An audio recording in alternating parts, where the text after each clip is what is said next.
ఒకానొక ఊరిలో కిష్టయ్య అనే పాల వ్యాపారి ఉండేవాడు.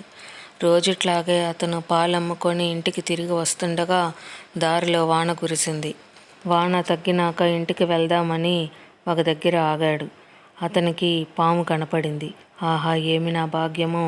ఈ పాముకి పాలు పోసి పుణ్యాన్ని మూటగట్టుకుందామని తలచి ఆ పాముకి పాలు పోద్దామని ముందుకు వెళ్ళసాగాడు. కానీ పాము గుణం కాటు వేసేది అని అతను గ్రహించలేకపోయాడు. కానీ ఆ పాము పాలు తాగినట్టే తాగి ఇతను నాకేమన్నా కీడు చేస్తాడేమోనని తలచి అతన్ని అది కాటు వేసి దాని దారినది వెళ్ళిపోయింది. ఈ విధంగా పాల వ్యాపారి చనిపోయాడు. ఈ కథలోని నీతి ఏమిటంటే, పుణ్యానికి పోతే పాపం ఎదురయ్యింది. మీకు ఈ కథ నచ్చినట్లయితే లైక్ చేయండి, సబ్స్క్రైబ్ చేయండి, షేర్ చేయండి.